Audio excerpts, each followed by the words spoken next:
అనిల్ కుమార్ యాదవ్.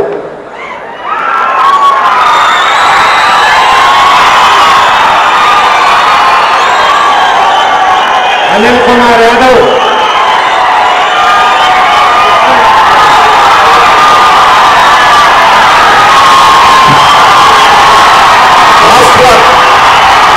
జాతీయ వైఎస్ఆర్ కాంగ్రెస్ పార్టీ ప్లీనరీకి ఈరోజు చేసిన మన ప్రాణం, మన శ్వాస వైఎస్ఆర్ కాంగ్రెస్ పార్టీ అధ్యక్షుడు జగన్మోహన్ రెడ్డి గారికి, అలాగే మన తల్లి మన గౌరవ అధ్యక్షురాలు విజయమ్మ గారికి, అలాగే షర్మిలమ్మ గారికి, వేదిక మీద ఉన్న నాయకులకు, రాష్ట్ర నలుమూలల నుంచి విచ్చేసిన వైఎస్ఆర్ కాంగ్రెస్ పార్టీ కుటుంబ సభ్యులందరికీ కూడా పేరు పేరున శిరస్సు వంచి పాదాభివందనం తెలియజేస్తున్నాను సోదరులారా.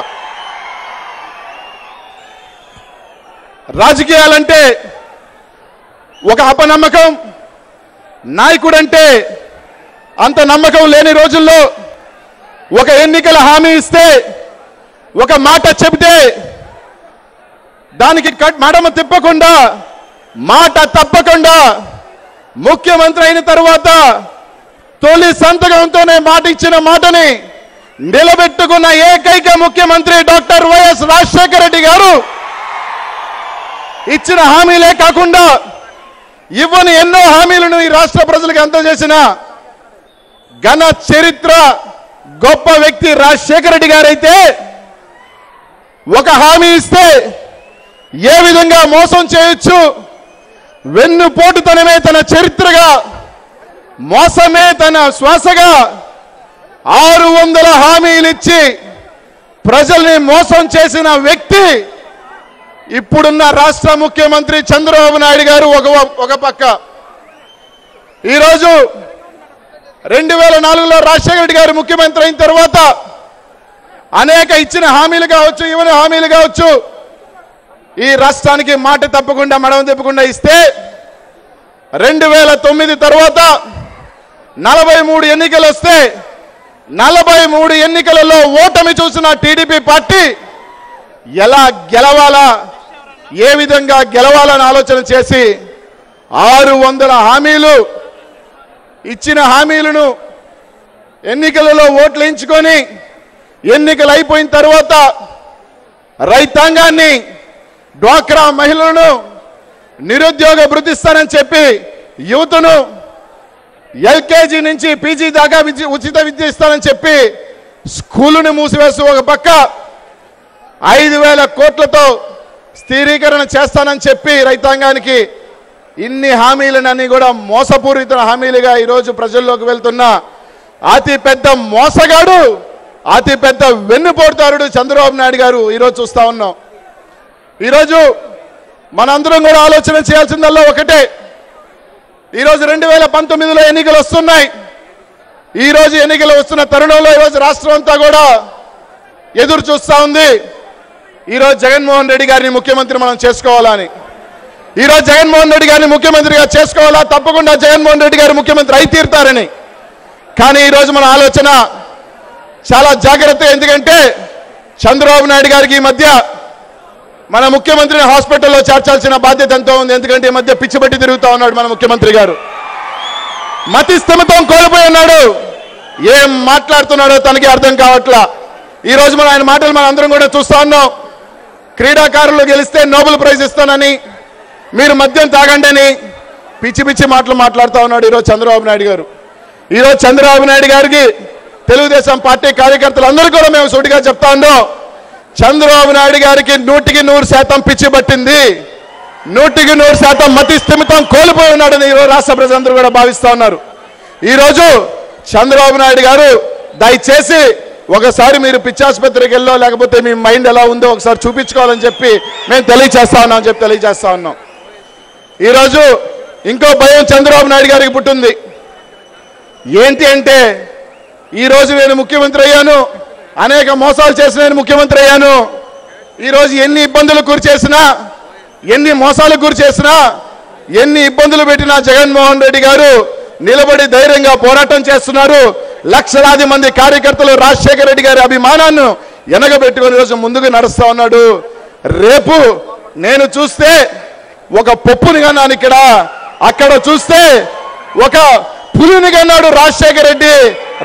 రేపు 2019 తర్వాత నా బిడ్డ పరిస్థితి ఏంది, ఈ రాష్ట్రంలో నా బిడ్డ పరిస్థితిని ఒక భయం పట్టుకో ఉంది.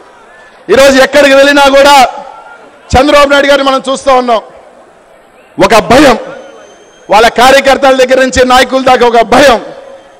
ఎక్కడికి పోయినా ఈ రాష్ట్రంలో ఏ సమస్య ఉన్నా నేను ఉన్నాను అని చెప్పి ఈరోజు ప్రతి ఒక్క రాష్ట్ర ప్రజల కోసం వాళ్ళ కన్నీరు వాళ్ళ తన సొంతగా తీసుకొని ఈరోజు రాష్ట్ర ప్రజలు ఒక కష్టం వచ్చినా కూడా నేను ఉన్నాను అని చెప్పి ఒక మగధీరుడిగా ఈరోజు పోరాటం చేస్తున్న జగన్మోహన్ రెడ్డి గారు ఒక పక్క అయితే, చంబల్ లోయల దొంగల కన్నా తన పచ్చ సైనికులని పంపించి రైతాంగాన్ని ప్రజలు రక్తం పీడిస్తూ ఈరోజు పచ్చ సైనికులు ముందుకు వెళ్తుంటే దాంట్లోని వెనుకున్న ముసలి రాజు ఈరోజు చంద్రబాబు నాయుడు ఒక పక్క అని చెప్పి ఈరోజు మీ అందరికి కూడా తెలియజేస్తా ఉన్నా. ఈరోజు మీ అందరికీ కూడా ఒక చిన్న ఇది చెప్పాల్సిన బాధ్యత ఎంతో ఉంది. ఈ మధ్య ఒక స్వామి దగ్గరికి వెళ్ళినప్పుడు ఈ రాష్ట్ర ప్రజలందరూ కూడా భగవంతుని ఆగ్రహానికి గురి అయినారు. ఇంకా ఇప్పుడు కూడా 5 సంవత్సరాల పాటు మన కరువు తప్ప ఇంకోటి ఏం లేదని చెప్పాడు. ఏంది కారణం అని అడిగితే ఆయన ఒక చిన్న ఇది చెప్పడం జరిగింది.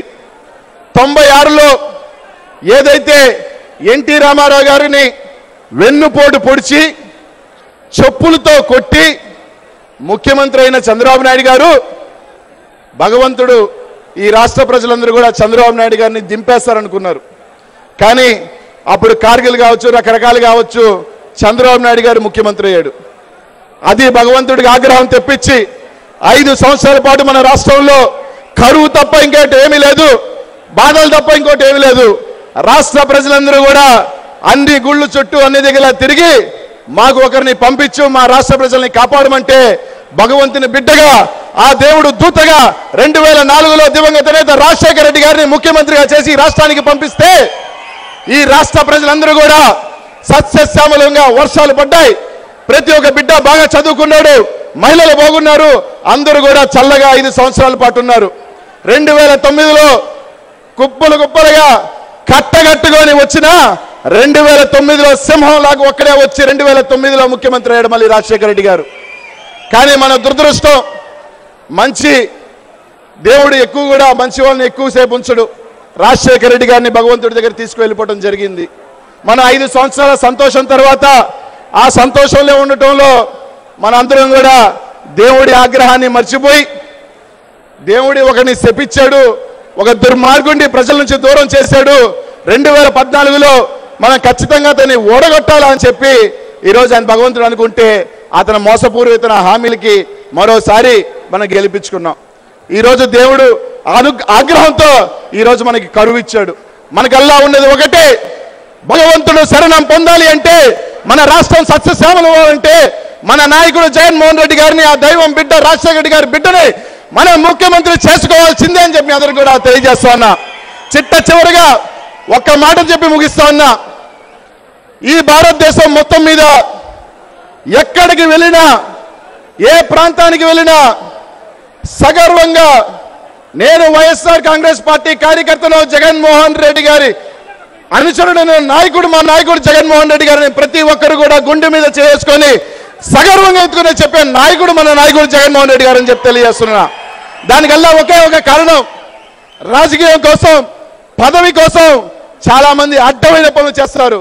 కానీ ఇచ్చిన మాట కోసం ఎన్ని కష్టాలైనా పడతాను, నేను నమ్ముకున్న సిద్ధాంతం ప్రజల్ని మోసం చేయనని చెప్పి ఇచ్చిన మాట కోసం ఈరోజు ప్రతిపక్ష పాత్రలో ఈరోజు ప్రజల కోసం పోరాటం చేస్తున్న నాయకుడు ఈ భారతదేశం మొత్తం జమ్మూ కాశ్మీర్ దగ్గర నుంచి కన్యాకుమారి దాకా వెళ్ళినా కూడా ఒకే ఒక్క నాయకుడు, అది జగన్మోహన్ రెడ్డి గారు అని చెప్పి తెలియజేస్తా ఉన్నా. చివరిగా తెలుగుదేశం పార్టీ పచ్చ సైనికులు కావచ్చు, ప్రతి ఒక్కరికి ఇది హెచ్చరిక అనుకోండి. ఈ రోజు మీరు మా మీద అరాచకం చూపిస్తున్నారు, ఈ రోజు మీరు మమ్మల్ని ఏదో ఇది చేయాలనుకుంటున్నారు. వైఎస్ఆర్ కాంగ్రెస్ పార్టీ కార్యకర్తలు ఎవరు భయపడే వాళ్ళు కాదు. జగన్మోహన్ రెడ్డి నాయకత్వంలో భయం అనేది తెలియదు ఈ కార్యకర్తలకు అని చెప్పి అందరికి కూడా తెలియజేస్తున్నా.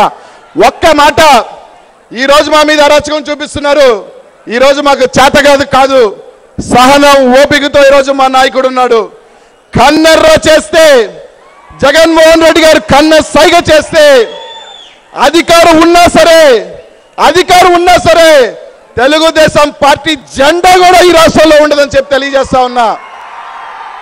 ఈ రాష్ట్రంలో ఖచ్చితంగా 2019 తర్వాత చంద్రబాబు నాయుడు చెప్పినట్టుగా ఈ రాష్ట్రంలో ఒకే ఒక పార్టీ ఉంటుంది, అది వైఎస్ఆర్ కాంగ్రెస్ పార్టీ మాత్రమే ఉంటుందని చెప్పి తెలియజేస్తా ఉన్నా. ఖబర్దార్ తెలుగుదేశం పార్టీ కార్యకర్తలందరికీ కూడా ఈ రాష్ట్ర ప్రజలకు ఖచ్చితంగా ఒక చల్లని చూపు ఉంటుంది, శత్రువుకి భయం ఉంటుందని చెప్పి తెలియజేస్తా ఉన్నా. తప్పకుండా 2019 తర్వాత చంద్రబాబు నాయుడు చెప్తున్నాడు ప్రతిపక్షానికి 2 సీట్లు ఇస్తామని. తప్పకుండా 173 సీట్లు వైఎస్ఆర్ కాంగ్రెస్ పార్టీ కైవసం చేసుకోవాలా. 2 సీట్లు, ఒకటి చంద్రబాబు నాయుడుకి ఇద్దాం, 2 పప్పుకి ఇద్దాం. మన శాసనసభలో ఒక కామెడీ ఆర్టిస్ట్ కూడా ఉండాలా, అది లోకేష్ అని చెప్పి తెలియజేస్తా ఉన్నా.